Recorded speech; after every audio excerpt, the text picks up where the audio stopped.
Hobgoblin came unto this place. A hood he wore to obscure his face. Clandestine plans were hatched to rid the streets of children. This he did, but where they went, a mystery. It came perhaps, where could this be? A vision dreamt through old man's mist. A tangled web we must untwist. To learned men, it's knowledge they want. Knowledge is found within books. Shelves to the ceiling with secrets within. Greg and I know where to look. Straight to the library is where we ought to go and find out where the knowledge is taught.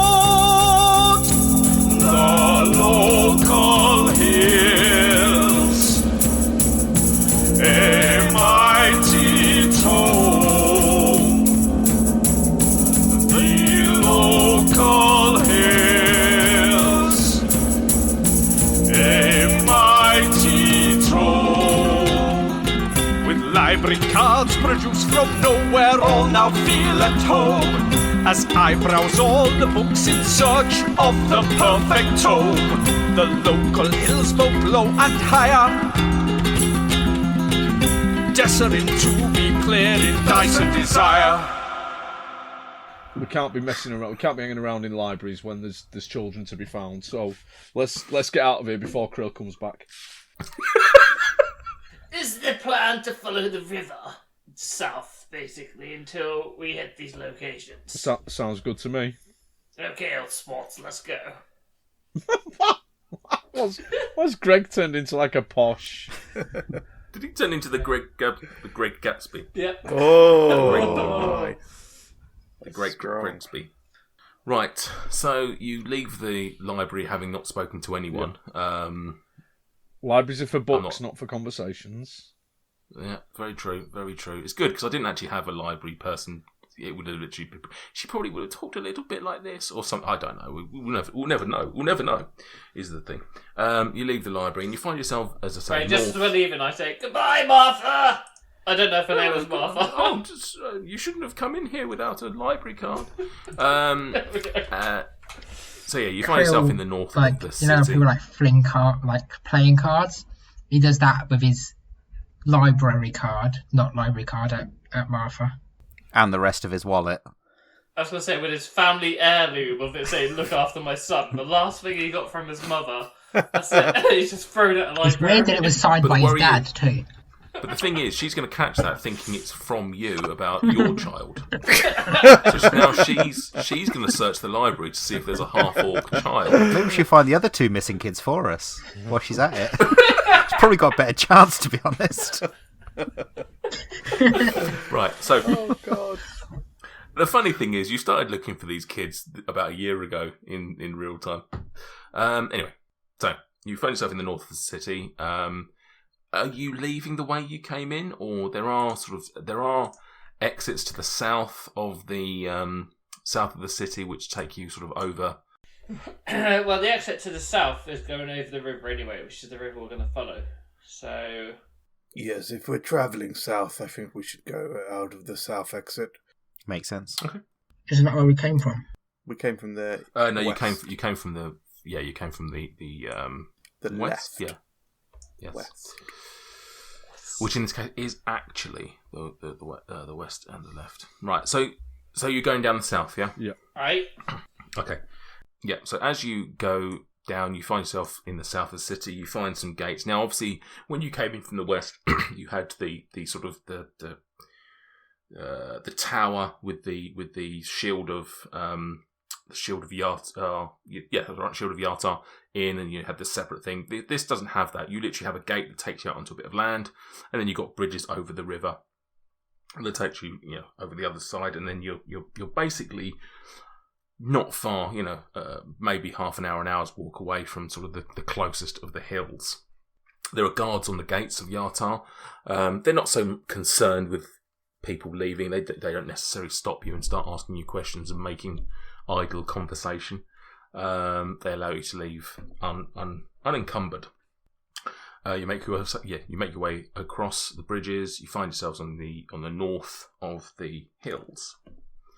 As you presumably directly head towards the hills, more so the actual part that the river runs through. Greg, as you're coming closer to the hills themselves, you start feeling a little bit uneasy. You start feeling a little bit almost like you're suffering from a little bit of deja vu, almost like you've been here before. And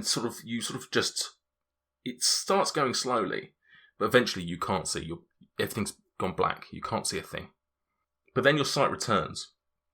And the first thing that you actually notice, even aside from the light that fills your gaze, the first thing that you actually really notice is the smell of fresh air. The grass has never smelled so sweet to you.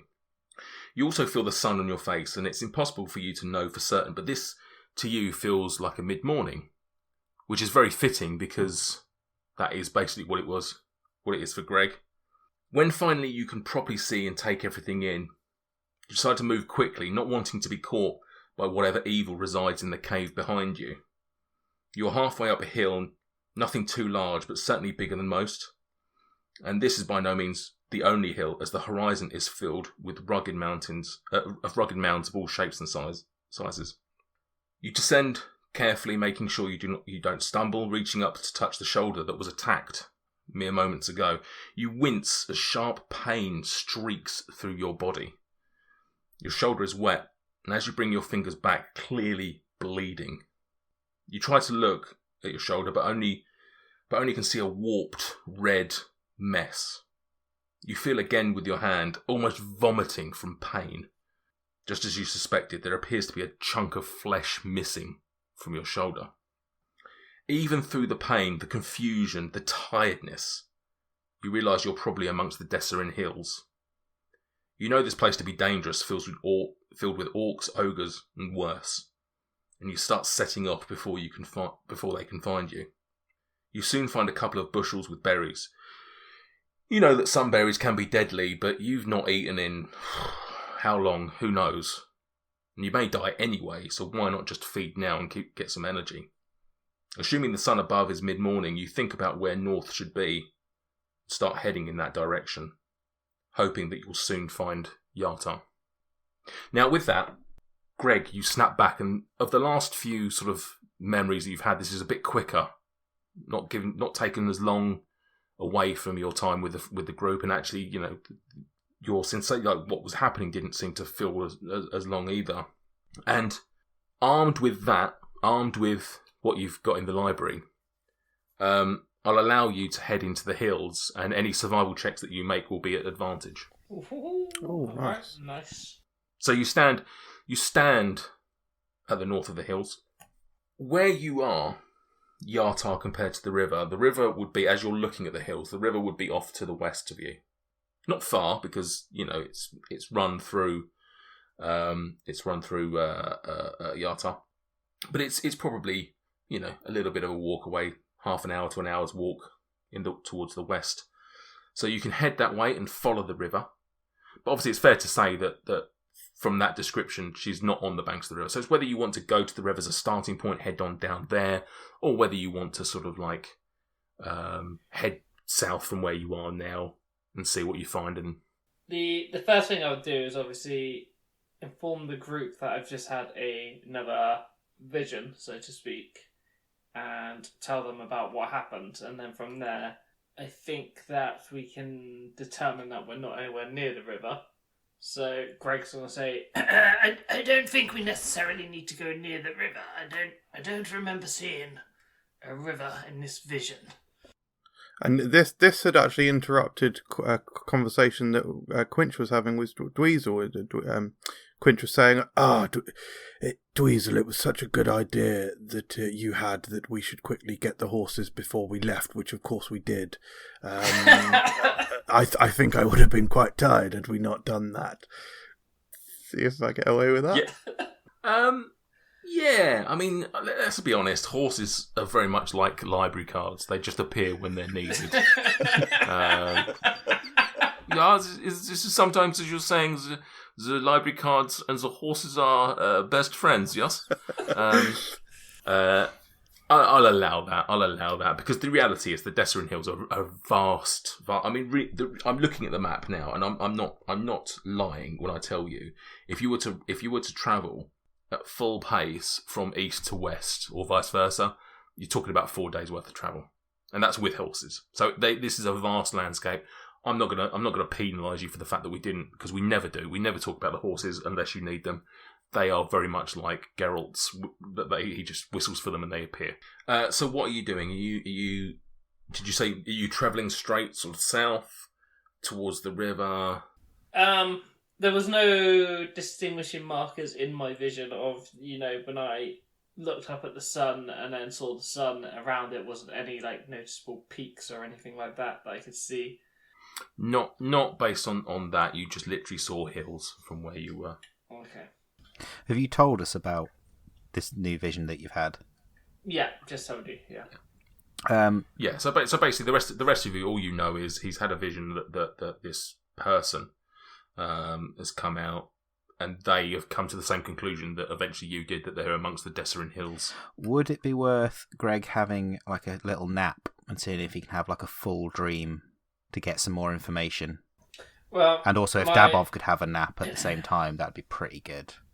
The only reason I'm going to say no to this is because I've just had a coffee. The child is obviously injured, and quite severely, so we don't want them bleeding out by us having a little snooze on the riverbank. Yeah, I agree. We need to press him. Okay. I mean, for what you're trying to also achieve, Luke, you'd need another 8 hours sleep, which 8 hours worth of visions probably could help us narrow him down. Just saying.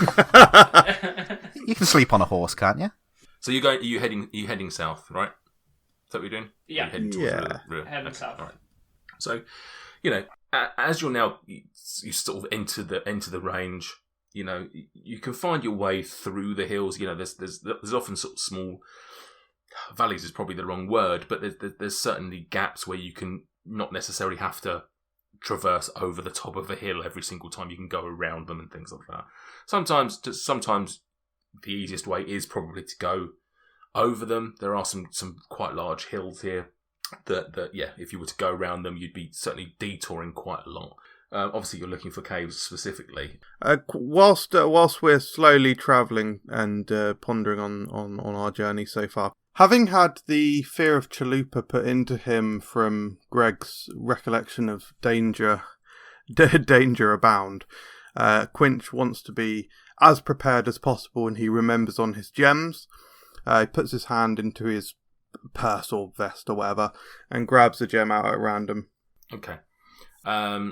So mechanically, what I'll say is you put this into the Storm Duster itself.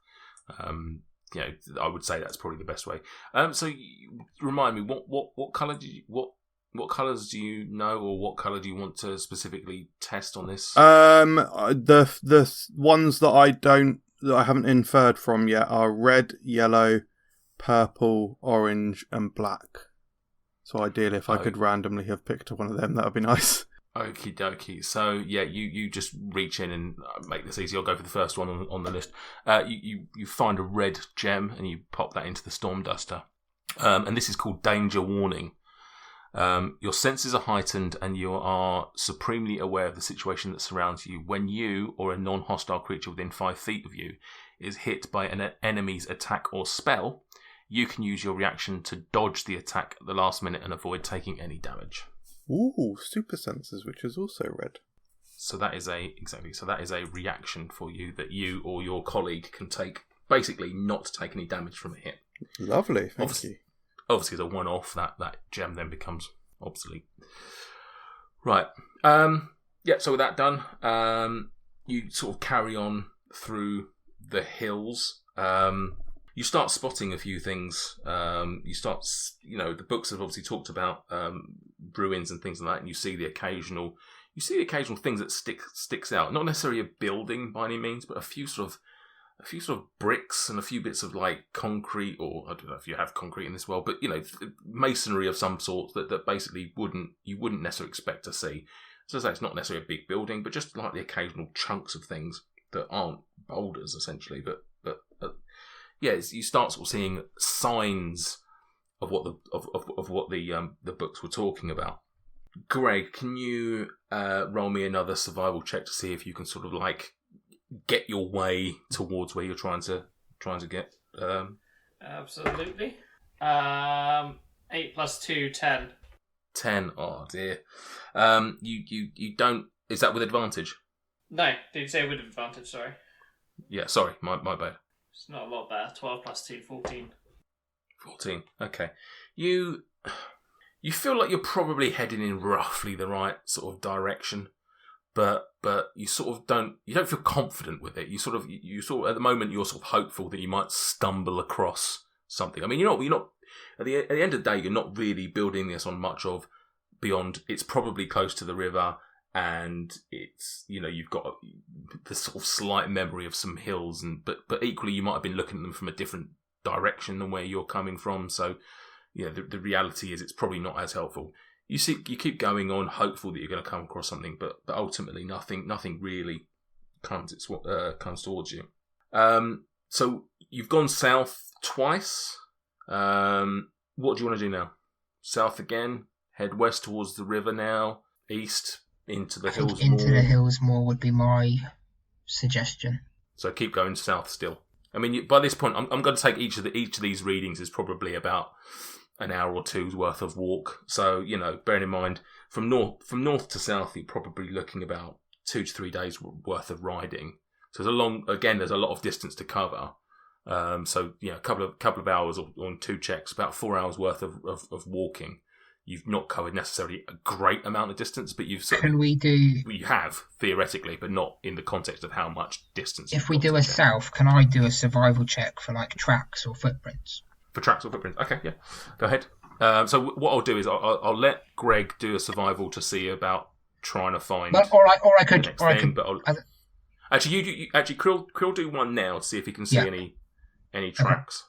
So that's an 18 overall. An 18 overall. You do see some tracks. You see a few animal tracks. Some standard things. I mean, it is quite. As the books would have told you, it's quite dangerous out here. But there'll still be some natural wildlife. You still see some natural. Things like deer prints and stuff like that. You see some bigger things. You see some orc prints and things like that. You see some humanoid footprints. Although you might not necessarily guess that they were orcs, but I'm naturally ruling out our own. I'm not. You're looking behind you. That's Quinch's voice. There seems to be about 5 of them. Marge 2 quite big, Marge 1 quite small, and 2 medium. Which is weird because they're all on horses. Long legs. Good work. So that's you, but you certainly don't see. I mean, realistically, you don't know who you're looking for right now, but you don't see anything of what you're specifically looking for. Greg, can you give me a survival check at advantage then? Well, that's more like it. 18 + 2, 20. 18 + 2. So yeah, you carry on walking. I think you said you were going to head south further into the hills. You get about an hour in, and you start feeling a bit positive. You start thinking, okay, this feels a bit different. Maybe you're starting to recall, similar sounds that you would have got from your memory, or maybe there's some hills that you can sort of see and extrapolate what they look like from the opposite direction. As you're walking though, and you're getting this sense of positivity and confidence, you stumble and you fall, and actually you hit your head on the ground quite hard, and you're out for a few moments. And during those moments, you're somewhere else, and you walk and walk, not knowing if you're headed in the right direction. Sometimes you stumble and fall. Sometimes you find yourself in a place not knowing how you got there. Were you sleepwalking? Are you blacking out? The pain in your shoulder continues to intensify until it's all you can think about. Escaping from these hills pales in comparison to the need to find someone to heal the pain and take away this pressing need. You walk for what feels like days, but the blackouts are happening so regularly that you have no concept of time anymore. Even when you're awake, you feel empty of anything but pain, sheer pain in your shoulder. And you're sure that you've passed you surely you've passed this tower that stands beside you before, more than once. In one particularly lucid moment, you could swear you were talking to a gnome. Is he real, or is this just a delirium? Are you even awake? You see his cart behind him and try to ask for help, but nothing makes sense. You just hear the words cave, hobgoblin, and magic items leave your mouth, but everything else may as well be abyssal. The gnome says he can help you, and you feel a wash of relief come over you while he heads back to his cart. You look back up at him just in time for his club to swing down into your face. It's too good. It's not. No, Geordie's not gonna smack him. I don't know, mate. He gave off weird vibes. Yeah, but he was. In that moment, Greg, you start coming to, and you're a bit dishevelled. It's fair to say. Bearing in mind, you sort of, you would have fallen off the horse as well. There would have been quite a fall. Because I keep forgetting you're on a horse. Krill tends to him. Take me in your strong arms. Yeah, I throw him over the back of my horse and tell him I'll keep an eye on him. Whoa, you can't just take me off Trez. Trez is my boy. Even if he has got a bit, leggy and he trips over stuff, it doesn't matter. I'm assuming Greg's going to relay his vision to us. Yeah, so it's going to take him a while to come round, but after he comes round, Greg's going to relay that he's had yet another vision, and he's going to describe this encounter in as much detail as he can, in the hope that someone can recognise the dwarf. No. Does that? Do you remember when we met that dwarf gnome? With the car. No. Did it remind you of him? Was it him? I can't say I got a good look. I mean, could I do some kind of check to know if it was him? Yeah, so you can do an intelligence check to see if you remember the two. It's worth noting, just as a reminder, if you are looking at thinking about Geordie, that was just before Tribal, which in game time was probably only about 3 or 4 days ago.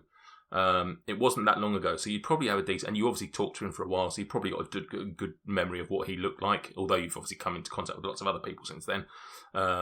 Maybe not so much as him. So yeah, not advantage or anything like that, just a straight intelligence check. 11 plus 2. Plus 2, 13. You're not certain, but you can't deny that there are some similarities. Oh, He had a very distinctive voice. I feel like, do you recognise the voice?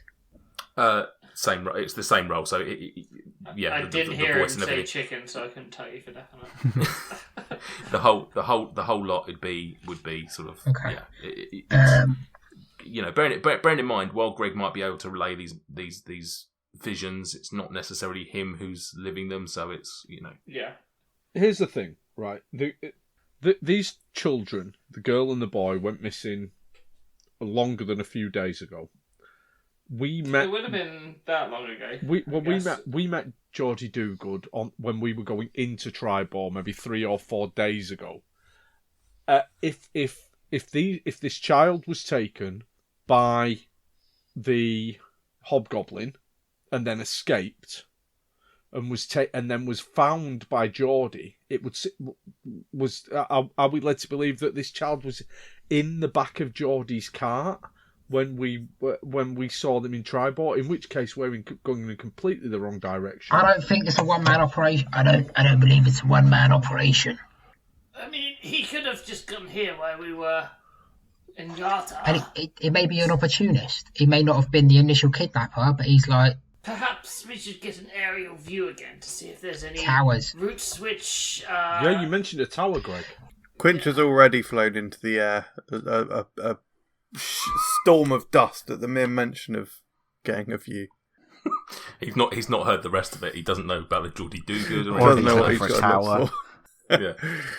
Yeah. If it turns out that Geordie Dogood is an absolute wrong'un, it's worth mentioning to the podcast listeners that sometimes Nate likes to drop a little Easter egg in the names of NPCs, and Geordie Dogood is actually named after one of Mike MJ's closest friends. So what Nathan appears to have done at this stage is named a child.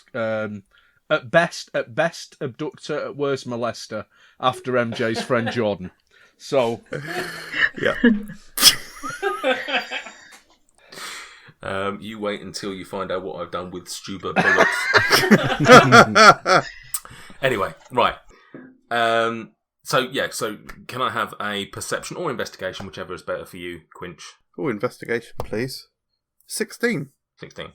Okay. So you very much you go up like a some sort of Quinch periscope type thing that just gets sent up. You're just like a flare, this blue flare that goes up and has a look around. Ooh, the blue flare, I like that. Yeah, and you look around. You can sort of you can almost see from where you've come. Like you're almost like looking back at Yartar and seeing, oh, that's where I was flying above only a few hours ago. And you can see the travel that you've made in that time. And actually, although by this point you've been traveling for a few hours, you're actually quite impressed by how far you've got into the hills by this point. To the west of you can now see the rushing river flowing through the hills. You don't see any caves. Obviously, you're a bit too high up to see any of that sort of detail. But as you're looking around sort of the south and east in particular, you start seeing little, things that stick out to you. And you do actually see a few ruins and towers, and you see nothing huge. We're not talking about some sort of huge wizard's tower that's dominating the skyline or anything like that. But you see clearly some structures, coming out of the hills or the valleys in between. And you just see that. You see a few animals off in the distance, but you don't specifically see a cave or anything like that. Okay, so gracefully and slowly descending back towards Earth, Quinch and Doss gently land in the middle of the group. You took the horse with you? Yeah, absolutely. And I relay what I've just seen. Calves, wraps them around the horse. Doss comes sort of like against Quinch's better nature, or maybe he doesn't even notice.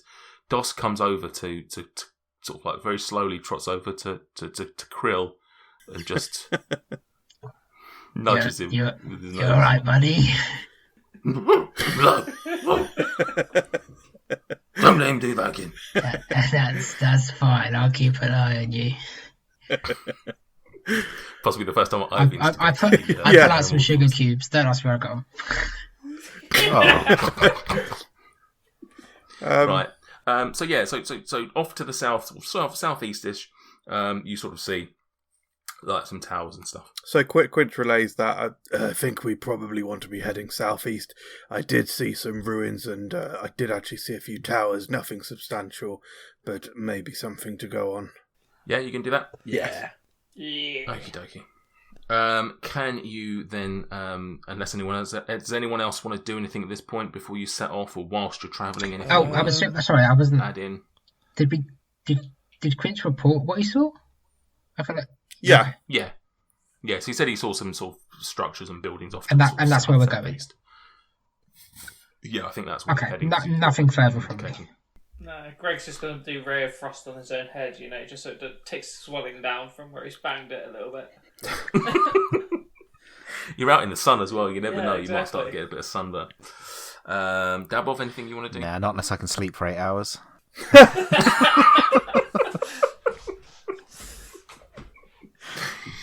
Oh god. Sounds like one of my own requests. Okay, so you start heading off towards the southeast. Greg, can you give me a survival check, please, with advantage? It's gonna be 15. 15. You start on your way. You start heading towards where essentially Quinch saw the towers and the structures, and you're fairly confident. And maybe even Quinch flies up every now and again just to make sure that you're on track and you sort of you're going the right direction. And you find yourself again having to combination of climbing over some hills, some of them are getting quite steep, quite large. They're by the time you're getting to the top of them, I could make you to roll for exhaustion, but you're taking your time somewhat, even though you want to get there as soon as possible. But you're getting to the top, and you're sort of maybe taking a few minutes just to catch your breath and everything. And from some of these high hills, you can see around. It's actually quite pretty, and you start descending down the other side of the hill. Now, can I have a perception check, please, from everyone? Actually, before, go on. 8 overall. 3. 21. 14. 8. Sorry, what was that? 14, and what was yours? 8.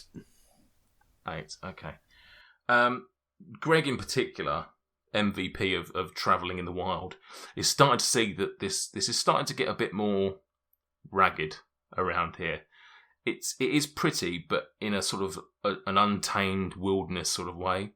And you're also starting to see some signs of damage in some spots, signs of battle, maybe some blood every now and again. You're starting to see some broken weapons here, a few bones here and there. The actual landscape, beautiful. Some of the effects that has been clearly happening around here, not so much. You read in the books that the Desserin Hills were potentially home to some fairly dangerous creatures and some, dangerous events.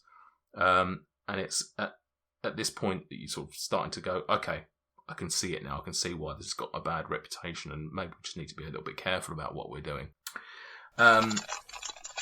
So you carry on along your way, and maybe with that in mind, can I ask you all to now start digging around in some sweet packets, or perhaps some crisps? Gonna say, someone want to put away the tracing paper? Can I get a rustle check from you? Excuse me, what? Sorry, dude. So obviously, with this in mind, can I get a collective stealth check? That's an automatic failure. That's the sound of his Krill's got a heavy packet armour. of Bog Rippeton's crisps out.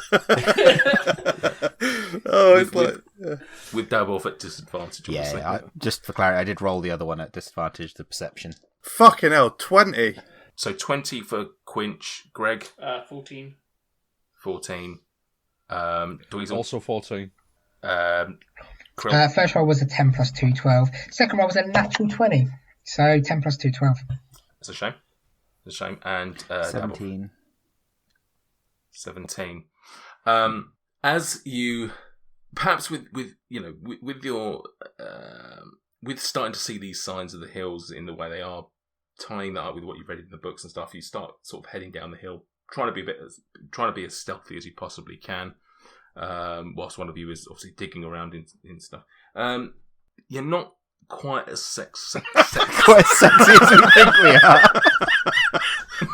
Swaggering. It's like that scene in not what was quite it with Catherine Zeta-Jones, where with all the lasers. Is that how we're being stealthy? Is that what it is? Oh, entrapment. Entrapment, yeah. And there's just Krill at the back with his bag of crisps. You're not as successful. I don't know how that's going to You're not as successful as you're trying to be. And as you start coming down the other side of this hill, you start hearing some noises, sort of in front of you, but sort of round to the side of a hill. You start hearing some sort of loud voices. Oh. Oh, but I want to eat it. I want to eat it. You can't eat it. But I'm hungry. What do you want to do? Thanks for listening. Make sure you don't miss out on the circus's next crazy antics by hitting subscribe on your podcast app of choice. And in between episodes, you can always find us on social media by searching Dyson Desire on Twitter, Facebook and Instagram. We're in our 3rd year now, and if you want to help us grow, you can do so in a number of ways. You can tell a friend, because word of mouth really helps us get our name out there, or you can review us on Apple or Podchaser to help with our visibility. Finally, you can donate to our Ko-fi page to help us take the show to the next level. All links can be found in this episode's description. And never forget, sometimes it is a dog licking a tree, yes? Hey cool people, do you like mead, magic and long walks in the icy tundra? Ever wonder what your sled dogs are thinking about? Why not cap off your night with a frosty tabletop adventure? You will come to love my beef cliff. You're the common one, go to your room. Excuse me, Dolcliffe, what's your favourite food? Sausages, probably. No, you look like a strong lot, but I've got more friends than you. Carnelian's like short and on the ground, and he's standing on top of the table. What you have to You do. know what you have to do. Carnelian stabs him in the butt. What did he say? He likes sausages. Oh my god, me too. Alright, I'll sit beside Word and start carving his rod. Oh my god. Sveta, my rod's nearing completion by the looks of things. Unless the four of you can stop them. Well, grab your Ugg boots and join Reflex Save every Wednesday on your favourite podcast platform.